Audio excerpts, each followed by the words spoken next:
Jejuri police station हद्दीत काल दिनांक 11 ऑगस्ट रोजी दुपारी एका अल्पवयीन मुलीवर शेजारील राहणारी 60 वर्षीय इस्माने अत्याचार केल्याची घटना घडली।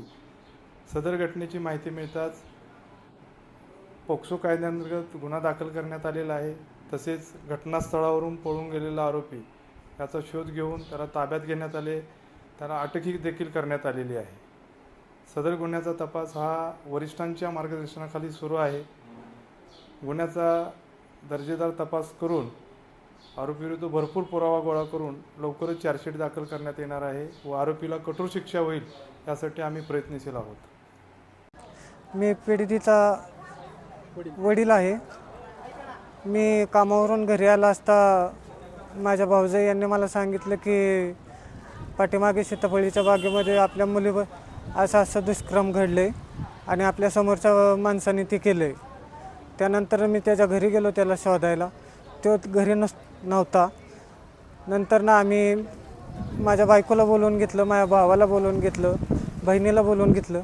त्यानंतर आम्ही सगळे जेजुरी पोलीस स्टेशन इथे आलो, कंप्लेंट केली। त्यानंतर जेजुरी पोलीस स्टेशनचे पोलिसांनी त्याला पकडून आणलं। नराधमाला फाशी शिक्षा व्हावी आणि असं कुठल्याही मुलीबद्दल होऊ नये। माझी मुलगी मतिमंद आहे, तिला काहीही कळत नाही। तिला कसल्या तरी बहाणा करून त्यांनी शेतात बोलवलं आणि दुष्कर्म करण्याचा प्रयत्न केला।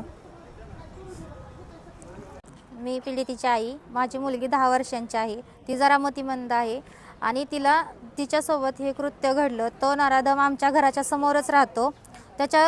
त्याच्या घरी ही रोज आमची मुलगी, म्हणजे त्याची लहान मुलं असला नातवंड त्याची लहान आहेत, तर ही आमची मुलगी त्या मुलांसोबत खेळण्यासाठी रोज जात होती।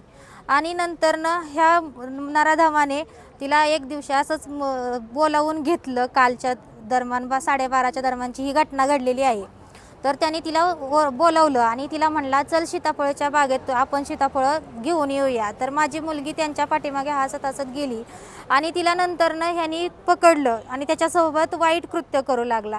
तर मला असंच वाटतं की आज दुसऱ्या मुलीसोबत झालं, माझ्या मुलीसोबत झालं, ते दुसऱ्या मुलींसोबत कधी होऊ नये म्हणूनसाठी मला असं वाटतं की ह्याला कायद्याने कडक शासन करावं आणि त्याला फाशीची शिक्षा द्यावी, एवढीच माझी अपेक्षा आहे।